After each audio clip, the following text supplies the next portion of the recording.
Hey everybody, welcome back to a new unit. We are now talking about electrical circuits, conceptual version. Hope you guys are excited to see how the wiring is done in your house. Alright, so let's first talk about electric current, what it is, how it works, everything like that. So electric current is the rate of flow that electric charge passes from one place to another. We talked a little bit about this in the electricity unit, but just pretty much electrons flowing from one place to another, and that's what a circuit is. Okay, so the current, electrical current, this I symbolizes current, is equal to how much charge, this Q is how much charge is moving in a given period of time. Okay, so if there's a large amount of charge moving in a short period of amount of time, the current is very fast, the electrical current. Okay, units, as you can see, this charge is measured in coulombs and time is measured in seconds, and we call this coulombs over seconds ampere or amps. A closed path through which charge can flow, returning to its starting point, is called an electric current. All right, here's the formula. Current is equal to the charge divided by time. And here are the different ways you can manipulate the formula. If you want to write it down, memorize it, or if you know how to do it algebraically already, great. I represents the current, which the unit we use is ampere. Q represents the charge, which we use coulombs. T represents the time, which we use seconds. All right, let's do some example problems. A printer is being connected and it is receiving 48 coulombs of charge in 6.4 seconds. What is the current passing through this printer? So remember, current is equal to the amount of charge that's going through in a certain period of time. So in this wire right now, all of these electrons are quickly moving into this outlet, quickly moving in and out. Okay. Maybe I should draw it like this, moving in and out of this outlet. Okay, so current is equal to charge. Charge is given 48 coulombs divided by time 6.4 seconds. Great. Now I can just put this into my calculator. 48 divided by 6.4. So 7.5 amps. So the current is 7.5 amps. That is how much electricity is moving through this wire, allowing for this printer to work. All right, moving on. There's a current, example number 2. There's a current of 1.2 amps going through a toaster. How much charge is going through the toaster in 30 seconds? Okay, so we know there's a current going through this wire and into this toaster, and it's moving with the current of 1.2 amps, but we want to know in 30 seconds how much charge has gone into it. So again, we know current is equal to the charge divided by time, but we're not looking for current, we're looking for charge. So let's manipulate this formula a little bit. I'm going to bring this over here. I'm going to say the charge is equal to the current times the time. And now let's just plug this in.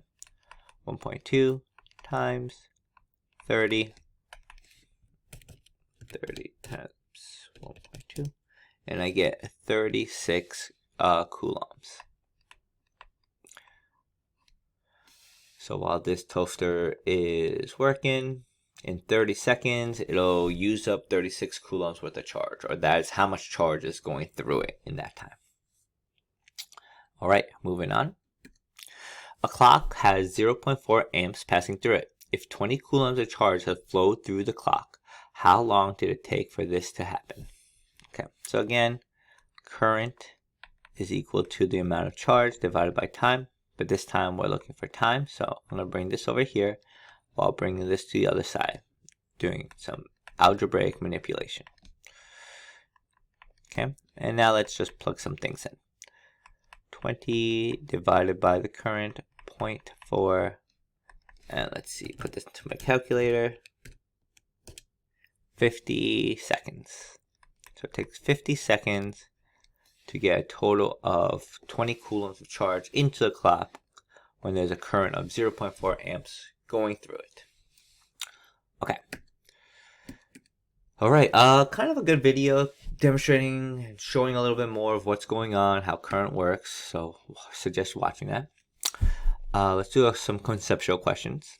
An air conditioner is running for 10 minutes to cool down a house. If the air conditioner is set to the same settings but operates for 30 minutes this time, how would the amount of charge used compare to the first instance? So I think, we can, for the most part, intuitively, it makes sense. If you run the air conditioner for a longer amount of time, it's going to be using more charge, or more charge is going to be going through it.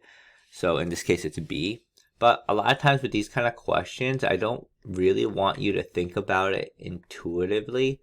I want you to think about, okay, what formula am I using here? We're talking about time, we're talking about charge, and we're talking about current. Okay? So in this question, what's happening is, what are we looking for? We're looking for the amount of charge used compared to the first instance. So I'm going to manipulate this. The charge is equal to the current times the time. And we're saying as this time goes up, this time increases, that means this charge is also going to increase. Okay, that might be a little bit confusing, but I do want you to justify your answers to questions like this, not really using your intuition, but using the formulas and logically coming to that. Okay. Which choices below would create a scenario for the most amount of time? Most amount of current?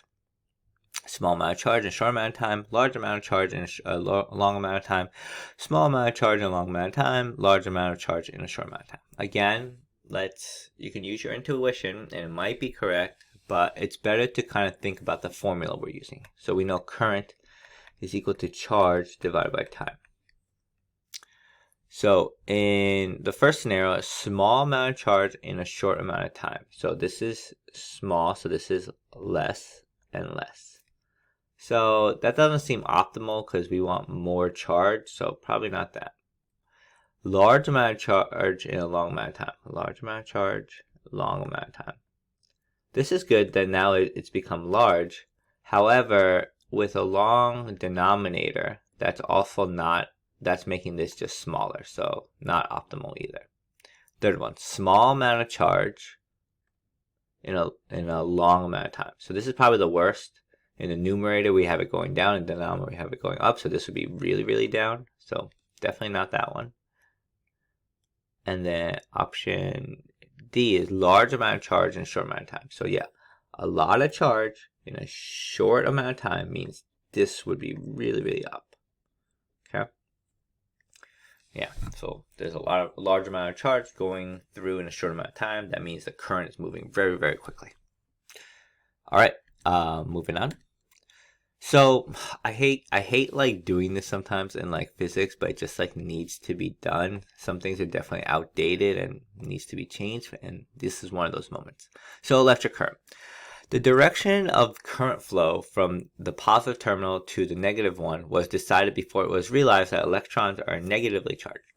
Therefore, current flows around a circuit in a direction a positive charge will move. Electrons move the other way. However, this does not matter in most circuits. So, we have a positive part of, let's say, a battery here, a negative part. And now we know that electrons are the ones that move. So in this situation, we would have a bunch of these electrons moving this way. Okay, and that is the way the current should be going. But back in the day when they were talking about direction of current, stuff like that, they always went from positive to negative. So even though we should draw the current going like this, going this way, we're not. We're always going to be going from the positive way, saying it's going from the positive way. Okay. Anyway, not to overcomplicate things, for this chapter, what we're going to do is current is always going from positive to negative. Okay? Positive to negative. Okay. All right, cool video kind of showing this, I believe with a battery and stuff, so watch that. And that's it for this time. I hope that introductory lesson about what circuits is helpful, and it'll definitely be helpful for the coming topics. Thanks for watching, everyone. Bye.